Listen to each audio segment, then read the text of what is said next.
여러분, 어젯밤에 무슨 꿈 꾸셨습니까? 좋은 꿈 꾸셨나요? 사람들은요, 꿈을 잘 믿지 않습니다. 꿈은 반대라고 말하기도 합니다. 근데 그러면서도요, 좋은 꿈을 꾸면 다 좋아합니다. 자, 우리가 지난 주간 큐티했던 창세기 37장을 보면요, 요셉은 정말 좋은 꿈을 꿨습니다. 형들의 곡식단이 자기 곡식단을 둘러서서 절하는 꿈이었습니다. 그리고 요셉은 꿈을 또 꿉니다. 이번에는 해와 달과 또 별 11개가 자기에게 절을 하는 꿈이었습니다. 자, 이 꿈들이 무엇을 의미하는지 정확히 알 수는 없었지만 어쨌든 절을 받는 것으로 봐서 좋은 꿈임에는 틀림이 없었습니다. 절은요, 높은 사람이 받는 것이기 때문입니다. 그래서 이건 요셉이 장차 높은 사람이 될 거라고 하는 꿈이었습니다. 자, 하지만 오늘 본문 39장을 보면요, 꿈과는 반대로 요셉의 인생은 나락으로 떨어지고 있었습니다. 그는 형들에 의해서 애굽의 노예로 팔려갑니다. 그리고 그곳에서 보디발 집의 종이 됩니다. 부잣집 아들, 그것도요, 아버지의 사랑을 독차지하며 채색옷까지 입고 살았던 요셉의 인생이 하루아침에 나락으로 떨어진 것이었습니다. 하지만요, 그것으로 끝이 아니었습니다. 요셉은 억울한 누명을 쓰고 이번에는 감옥에 갇히게 됩니다. 자, 그렇게 또다시 나락으로 떨어집니다. 종도 바닥인데요, 죄수는 더 바닥입니다. 그렇게 요셉은 더 낮은 바닥으로 떨어진 것이었습니다. 여러분, 이런 요셉의 인생이 정말 안 돼 보이지 않습니까? 그런데 우리 인생도요, 요셉처럼 정말 안 돼 보일 때가 있습니다. 우리도 저마다 꿈이 있습니다. 꿈 중에는 그냥 자기가 이렇게 되면 좋겠다, 이렇게 희망사항 섞인 자기 생각하는 그런 자기 꿈도 있지만요. 근데 이와는 반대로 예수를 구주로 믿고 거듭난 후에 하나님께 비전으로 받는 그런 꿈도 있습니다. 그리고 그런 꿈은요, 우리가 기도하면서 받게 돼요. 그리고 성경을 통해서 검증하면서 이게 하나님이 내게 주신 비전이구나 라는 것을 확신하게 됩니다.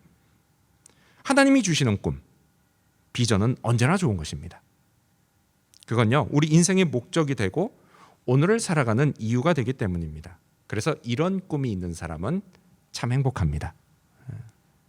하지만 요셉처럼요, 우리도 하나님이 주신 행복한 꿈과는 반대로 삶의 현실이 절망적인 상황에 빠질 때가 있습니다.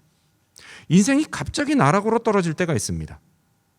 꿈과 비전을 받는 행복했던 시절이 지나가고 그냥 어느 순간 매일매일의 삶이 그저 힘들기만 할 때가 있습니다. 그러다 보니까 내가 지금 여기서 왜 이 고생을 하면서 살아야 하는지, 인생의 목적을 상실한 채 그냥 살아가기도 합니다.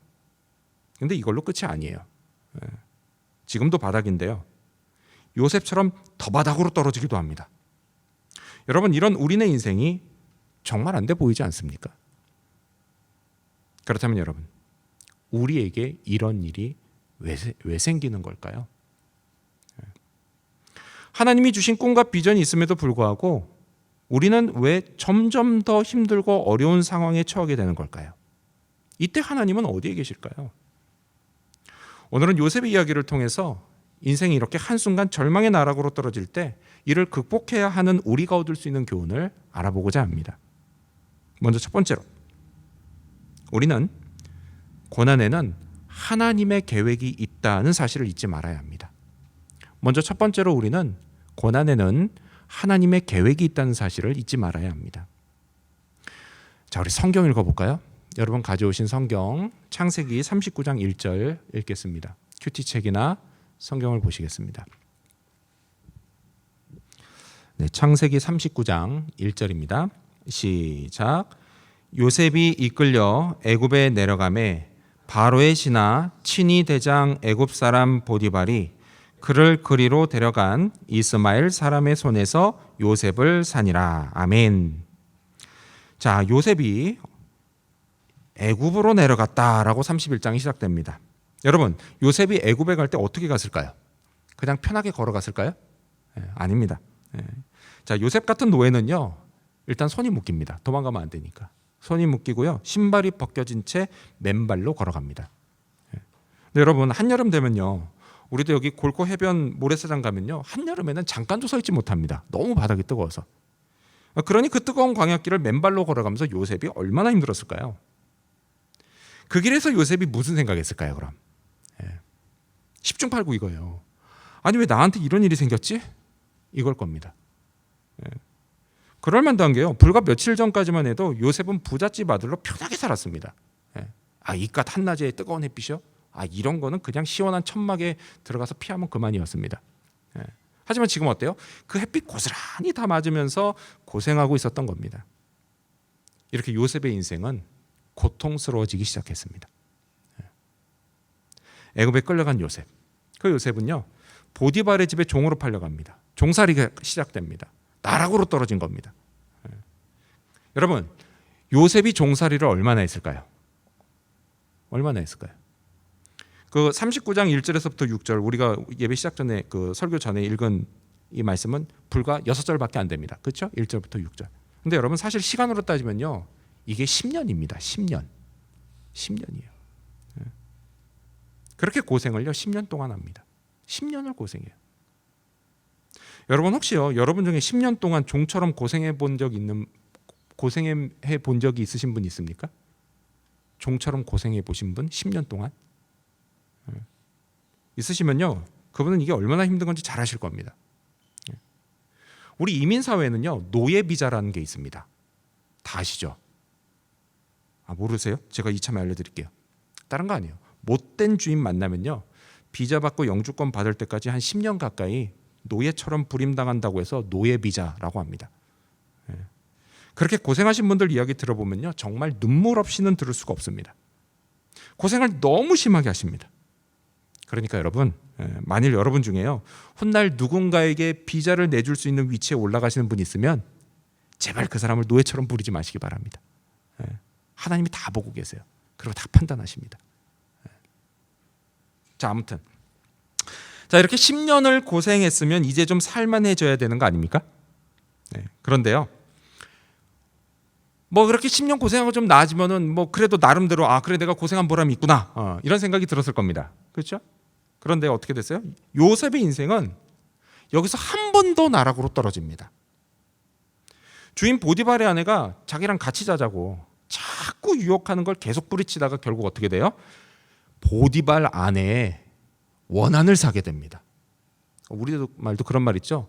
여자가 한을 품으면 온 6월에도 서리가 내린다. 어떤 분이 그러시대요. 애굽에도 여자가 한을 품으면 여름에도 눈이 내린다, 뭐 이런 얘기가 있다 그러더라고요. 확인되지 않은 사실입니다. 아무튼 여자가 원한을 샀어요. 원한을 품습니다. 그래서 어떻게 돼요? 한 번은요, 같이 자다가 걸 확 뿌리쳤어요. 그랬더니 보디발의 아내가 남편에게 요셉이 자기를 겁탈하려고 했다고 거짓말을 해버렸습니다. 우리 성경 읽어볼까요? 39장 19절과 20절입니다. 19절과 20절, 우리 스크린 보시면서 읽겠습니다. 읽습니다. 시작.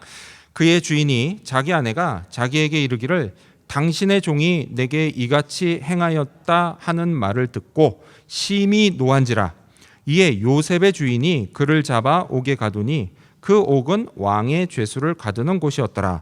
요셉이 옥에 갇혔으나. 아멘. 결국 어떻게 됐어요? 요셉은 누명을 쓰고 감옥에 갇힙니다. 그의 인생이 정말 산 넘어 산이었습니다. 고생 끝에 낙이 아니라 고생 끝에 더 큰 고생이었습니다. 여러분, 요셉이 이번에도 감옥에 갇히면서 무슨 생각했을까요? 모르긴 몰라도 아마 고생이 참 안 끝난다, 이런 생각했을 겁니다. 10년쯤 고생했으면 풀릴 만도 해야 되지 않겠습니까? 하지만 풀리기는커녕 오히려 더 심해졌습니다. 더 심해졌어요. 여러분, 우리 인생에도요, 요셉과 같은 때가 있다라는 거예요. 우리가 이 땅에 정착하기 위해서요, 이민 생활을 제대로 하기 시작하면 그때부터 고생도 함께 시작됩니다. 처음 한동안은요, 그래도 그럭저럭 견뎌냅니다. 하지만 한 1년쯤 지나면 슬슬 불만이 나오기 시작합니다. 그러다 고생이 더 심해지면 그 고생이 심해짐에 따라서 고민도 더 심각하게 하기 시작합니다. 내가 계속 이렇게 살아야 하나? 이런 고민이에요. 마음 같아서는 고생 좀 빨리 끝났으면 좋겠는데 상황이 그렇게 되지를 않는 겁니다. 그 요새처럼 적어도요, 되게 고생이 몇 년은 계속됩니다. 내가 생각한 것보다 더 오래 갑니다. 이럴 때 우리를 더 힘들게 만드는 게 뭔지 아십니까? 고생이 오히려 더 심해지는 겁니다. 더 심해지는 거예요. 정말 나락 밑에 나락으로 떨어진다는 것 같은 그런 느낌 받을 때입니다. 그런데 여러분 이 사실 아십니까? 우리가 하는 고생 중에도요, 하나님의 뜻이 있다는 사실을 말입니다. 만일 저와 여러분이요, 하나님 안에 있다면 지금 우리가 하고 있는 고생은 사실 하나님의 계획 가운데 있는 고생이라는 사실을 말입니다. 그리고 이런 고생을 성경이 뭐라고 하죠? 고난이라고 부릅니다. 여러분, 고난은요, 그냥 아무 의미 없이 그저 힘들기만 한 고생이 아닙니다. 고난은 뭐예요? 우리를 위한 하나님의 계획 가운데 있는 좋은 뜻이 담긴 고생입니다.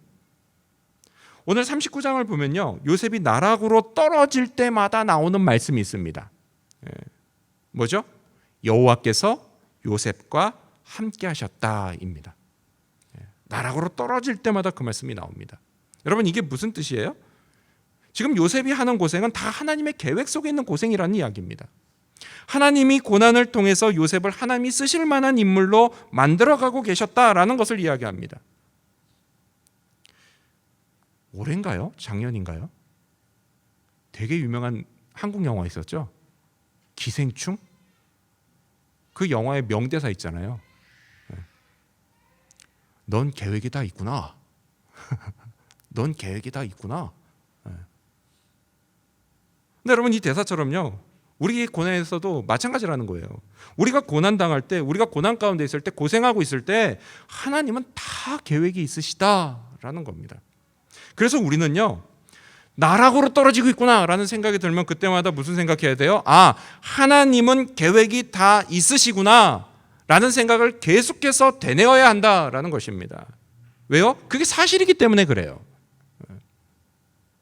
하나님은 고난을 통해서 저와 여러분을 하나님 일에 알맞은 사람으로 만들어 가십니다. 여러분, 요셉이요, 안락한 고향집 아버지 품에서 채색 옷 입고 편하게 그냥 살았다라고 한다면 훗날 이 집안과 민족과 나라와 세상을 구하는 하나님의 위대한 일에 쓰임받는 사람이 될 수 있었을까요? 그렇지 않다라는 거예요. 그렇지 않아요. 편하게 살았으면 그런 일은 벌어지지 않습니다. 근데 여러분, 이건 예수님도 마찬가지세요. 주님이 십자가에 달리시는 육체적 고통, 배신당하는 정신적 고통, 그리고 하나님 아버지와 단절되는 영적인 고통, 이런 고통을 당하고 고생하며 고난받으셨기 때문에 오늘 저와 여러분은 구원을 받을 수 있게 된 것입니다. 그렇게 주님은 온 인류를 구원하시는 하나님의 위대한 일에 알맞은 구주가 되셨습니다. 따라서 여러분, 고난 속에도 힘을 내시기를 바랍니다. 지금 여러분은 하나님의 계획 안에 있습니다. 너무 일찍 좌절하고 쉽게 포기하지 마시기 바랍니다. 그러면 때가 됐을 때 하나님의 일꾼으로 서 있는 여러분 자신의 모습을 발견하게 될 것입니다. 여러분, 이 사실을 믿으셔야 합니다. 이러한 믿음으로 계속해서 미래를 꿈꾸며 오늘을 살아가게 되는 저와 여러분이 되시기를 축원합니다. 두 번째로, 오늘 이 요셉의 이야기를 통해서 우리가 알 수 있는 사실이 뭐냐? 두 번째로, 우리는 하나님이 함께 하시며 형통하게 하신다는 사실을 알아야 합니다. 두 번째로, 우리는 하나님이 함께 하시며 형통하게 하신다라는 사실을 알아야 합니다. 자, 비록 고생하고 있었지만요, 요셉은 하나님의 돌보심으로 형통했습니다. 자, 그리고 이 형통은요, 두 가지로 나타납니다. 우리 성경으로 돌아갈까요? 2절 말씀 같이 읽겠습니다. 창세기 39장 2절입니다. 읽습니다. 시작. 여호와께서 요셉과 함께 하심으로 그가 형통한 자가 되어 그의 주인 애굽 사람의 집에 있으니. 아멘. 자, 형통이 첫 번째로 어떻게 나타났느냐? 먼저는요, 요셉이 주인 집에 살게 되었습니다. 여러분, 당시 노예들은요, 대부분 집 밖에서 중노동을 했습니다. 하지만 요셉은요, 집 안에서 일하게 됐습니다. 이게 뭐가 그리 대수냐고요? 여러분, 군대 갔다 오신 분들 다 아실 거예요. 비 오는 날 비 맞지 않고 일하는 게 얼마나 다행스러운 일입니까? 경험해 보신 분들 다 아세요. 이렇게 요셉은요, 집 안에서 보호를 받게 됩니다. 이게 그의 첫 번째 형통이었습니다. 이렇게 주인의 집안에서 일하게 된 요셉. 요셉은요, 또 그것 때문에 두 번째 형통도 경험하게 됩니다. 그게 뭐냐? 바로 그가 주인의 전 재산을 위탁받게 된 것입니다. 이건 또 뭐가 그리 대수냐고요? 네. 여러분, 재산은 아무에게나 맡깁니까? 아니죠. 정말 믿을 만한 사람에게나 맡깁니다. 자, 이처럼 요셉은요, 주인 보디발에게 큰 신임을 얻었다라는 거예요. 자, 그렇다면 여러분, 보디발은 왜 노예인 요셉을 신임하게 되었을까요? 그건요, 보디발의 눈에 보일 만큼 하나님이 요셉과 함께 하시면서 그를 형통하게 해주셨기 때문입니다. 우리 3절과 4절 말씀 읽어볼까요? 3절과 4절 읽습니다. 시작. 그의 주인이 여호와께서 그와 함께 하심을 보며 또 여호와께서 그의 범사에 형통하게 하심을 보았더라. 요셉이 그의 주인에게 은혜를 입어 섬김에 그가 요셉을 가정 총무로 삼고 자기의 소유를 다 그의 손에 위탁하니. 아멘. 자, 그런데요, 이처럼 요셉이 형통하게 되자 무슨 일이 생겨요? 이제는요, 그 요셉에게 전 재산을 맡긴 주인 보디발, 그 집이 하나님의 축복을 받게 됩니다. 자, 5절도 계속해서 읽겠습니다. 5절입니다. 시작. 그가 요셉에게 자기의 집과 그의 모든 소유물을 주관하게 한 때부터 여호와께서 요셉을 위하여 그 애굽 사람의 집에 복을 내리심으로 여호와의 복이 그의 집과 밭에 있는 모든 소유에 미친지라. 아멘. 그렇죠? 따라서 여러분, 우리는요, 이 요셉의 형통을 통해서 진짜 형통이 뭔지를 알 수가 있습니다. 진짜 형통이 뭐예요? 여러분, 우리는요, 누구나 다 인생이 형통하기를 원합니다. 아멘? 아멘. 그렇죠. 그래서 하는 일마다 술술 다 잘 풀리기를 바랍니다. 그러다 보니까요, 많은 분들이 이 형통을 그냥 아무 고생도 하지 않는 것, 이렇게 생각하시는 분들이 있습니다. 근데 그렇지 않다라는 거예요. 오늘 요셉의 이야기를 보니까 뭐예요? 진짜 형통은 고생과 함께 경험되어지는 것입니다. 고생을 해야 형통도 경험할 수 있다라는 거예요. 고생 없이 형통을 경험하는 게 아니다라는 겁니다. 또한 진짜 형통은 뭐냐? 그건요, 나 때문에 다른 사람까지도 복을 받는 겁니다. 자, 우리가 조금 전에 읽었던 5절 말씀을 보면요, 하나님은 보디발의 집에 복을 내려주셨습니다. 축복이 그의 집 모든 소에 미쳤다라고 합니다. 여러분, 이 축복은 하나님이 요셉을 위해, 다른 말로 바꾸면 뭐예요? 요셉 때문에 주신 거였습니다. 여러분, 이게 진짜 형통은요, 결코 이기적인 게 아니다라는 거예요. 나만 잘 먹고 잘 사는 게 아니라는 겁니다. 나 때문에 내 주변 사람도 잘 되는 겁니다. 그게 진짜 형통입니다. 따라서 여러분, 만일요, 나는 만사가 형통한데 그런 나 때문에 내 주변 사람들은 만사가 고통이다? 라고 한다면 그건 진짜 형통이 아니라는 사실을 빨리 깨달으시기 바랍니다. 여러분, 누가요, 나 때문에 복을 받았다고 말하면 그 말 들을 때 기분이 좋지 않습니까? 좋죠. 여러분, 이게 얼마나 좋은 일이에요. 이게 또 얼마나 하나님께 영광이 되는 일입니까? 내가 하나님을 위해 사는 것, 여러분, 그 다른 게 아닙니다. 뭐예요? 나 때문에 남들이 축복을 받고 형통해지는 게 바로 하나님을 위해 사는 것이다 라는 겁니다. 저와 여러분이요, 이렇게 남들에게도 형통의 복을 미치는 자들이 되기를 바랍니다. 자, 중요한 건요, 요셉의 형통의 비결이 하나님이 함께 하셨기 때문이다 라는 것입니다. 따라서 여러분, 형통한 인생을 원하십니까? 아까 다들 그렇다면서요. 왜 갑자기 대답 안 하세요? 점점 부담스러워지나요? 다시 한번 하겠습니다. 여러분, 형통한 인생을 원하십니까? 예. 그렇다면요, 하나님과 함께 있으려고 하셔야만 합니다.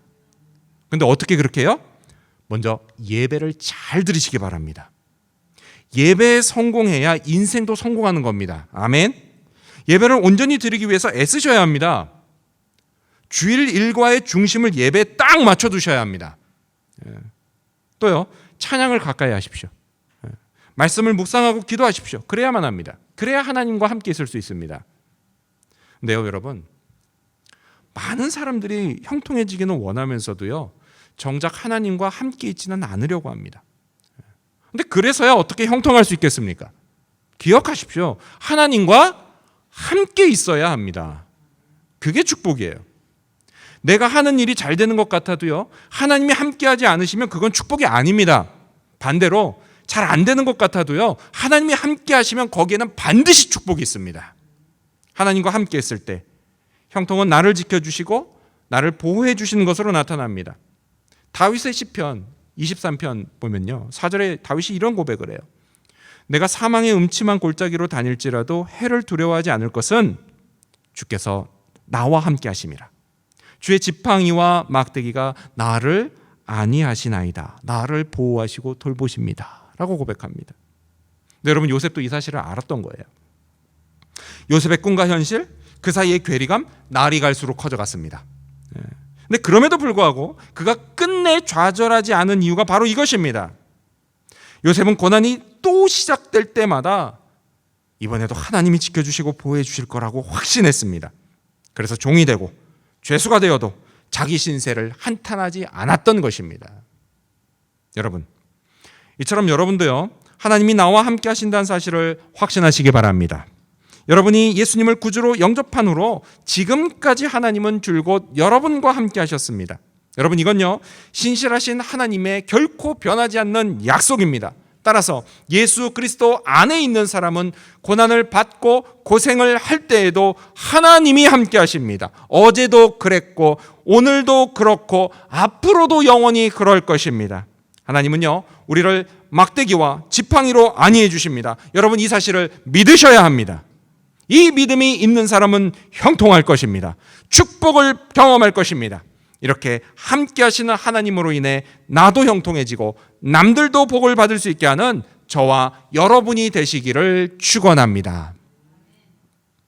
마지막 세 번째로, 오늘 이 요셉 이야기를 통해 우리가 얻을 수 있는 교훈이 뭘까요? 마지막 세 번째로, 우리는 현재의 자리에서 열심히 살아야 합니다. 마지막 세 번째로, 우리는 현재의 자리에서 열심히 살아야 합니다. 하나님은 요셉을 형통하게 하셨습니다. 근데 여러분, 그렇다고 해서요, 요셉이 그냥 손 놓고 가만히 있었다라는 이야기는 아닙니다. 여러분, 요셉도요, 성실하게 살고 열심히 일하며 형통을 자기 것으로 만들었습니다. 이런 요셉의 삶의 자세가요, 그의 주인 보디발로 하여금 자기 전 재산을 요셉에게 맡기게 했던 것입니다. 다시 말하지만요, 여러분, 재산은 아무한테나 맡기지 않습니다. 이건 하나님도 마찬가지 아니실까요? 하나님은 하나님의 나라를 게으르고 나태한 사람에게 맡기지 않으십니다. 부지런하고 성실하게 열심히 사는 사람에게 맡기십니다. 요셉은 보디발의 집에서 종으로 10년을 열심히 살았습니다. 그렇게 산 이유가 다른 데 있지 않아요. 요셉은요, 자기가 항상 하나님 앞에 있다는 사실을 확신했기 때문입니다. 그래서 누가 보든 안 보든 요셉은 하나님 앞에서 열심히 살았던 겁니다. 보디발의 아내가 동침하자고 유혹할 때 그는 거절하며 했던 말이 있습니다. 그 말 중에 이 확신이 나옵니다. 우리 스크린 보시면서 9절 말씀 읽어볼까요? 읽습니다. 시작. 이 집에는 나보다 큰 이가 없으며 주인이 아무것도 내게 금하지 아니하였어도 금한 것은 당신뿐이니 당신은 그의 아내임이라. 그런즉 내가 어찌 이 큰 악을 행하여 하나님께 죄를 지으리까. 아멘. 여러분, 지금 요셉이 이 말을 하고 있을 때요, 이 자리에 누가 있었죠? 보디발의 아내와 요셉밖에 없었습니다. 지금 이 자리에는요, 주인인 보디발도 없었고 다른 하인들도 아무도 없었습니다. 하지만 그곳에 분명히 계신 분이 있었습니다. 바로 하나님이십니다. 그리고 하나님이요, 다 보고 계셨습니다. 그리고 요셉은 이 사실을 분명히 알고 있었습니다. 여러분, 이처럼 하나님이요, 내 삶을 다 보신다라는 사실을 알게 되면 무슨 생각이 드십니까? 열심히 살아야겠다는 생각이 들지 않으십니까? 하나님은요, 내가 오늘 이곳에서 열심히 살며 흘리는 땀을 다 보고 계십니다. 비록 내가 고생하고 실망할 일이 생기고 더 실망할 일이 계속 생겨도 그래서 꿈과 현실 사이의 괴리감이 점점 커져도 하나님이 나와 함께 하시고 내가 하나님 앞에 있다면 분명 하나님은 내 모든 것을 보시고 선하신 계획을 따라서 나를 인도해 주실 것입니다. 나를 축복하시고 마침내 형통한 인생을 살게 하실 것입니다. 따라서 여러분, 힘들어도 열심히 사시기 바랍니다. 그런 사람의 눈에선요, 빛이 나옵니다. 빛이 나와요. 눈빛이 달라요. 눈빛이 초롱초롱합니다. 그리고 얼굴에서 막 생기가 납니다. 옆 사람을 한번 보실까요? 과연 눈에서 빛이 나옵니까? 한번 보시겠습니까? 얼굴에서 생기가 납니까? 한번 보세요. 대답은 해주지 마십시오. 상처받습니다. 열심히 사는 사람, 하나님 앞에서 그런 사람 눈에서는 빛이 나요. 빛이 납니다. 여러분, 요셉도 그랬다라는 겁니다. 노예 시장에서요, 보디발이 그 요셉의 눈에서 나온 눈빛, 그의 얼굴에서 나오는 생기, 이걸 한눈에 알아본 겁니다. 어느 분이 그러시더라고요. 친위 대장이 경호실장이지 않습니까? 경호실장한테 진짜 중요한 게 뭐죠? 사람 알아보는 겁니다. 가까이 다가올 때 이게 적인지 우리 편인지 빨리 알아차립니다.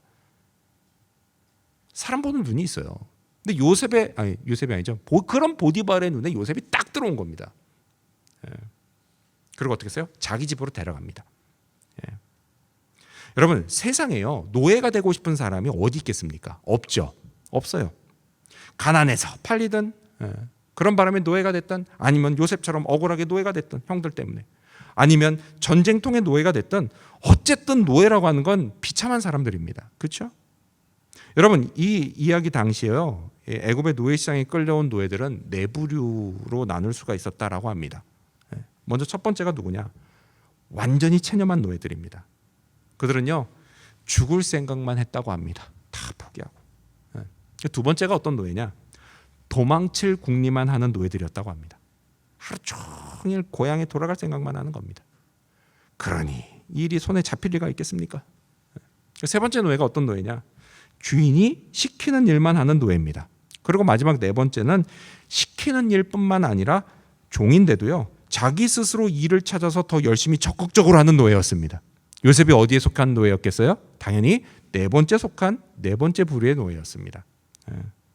근데 여러분, 만일 요셉이요, 그렇지 않고 10년 내내 고향집 아버지 품이 그리워서 도망칠 궁리만 하고 그냥 맨날 울기만 했다고 하면 과연 요셉이 어떻게 됐겠습니까? 어떻게 됐겠어요? 향수병에 걸려서 죽었을 겁니다. 오늘의 요셉은요, 결코 존재하지 않는 겁니다. 물론요, 어찌어찌 해가지고 고향집에 돌아갈 수도 있었겠죠. 그래서 다시 편하게 살 수도 있었겠죠. 하지만 여러분, 결국 장차 있게 될 7년 대흉년, 그때 그냥 거기서 다 같이 굶어 죽는 겁니다. 요셉이 인생이 형통했던 또 하나의 중요한 이유, 그게 뭐냐? 바로 요셉이 자기가 처한 현실을 부정하지 않았다라는 겁니다.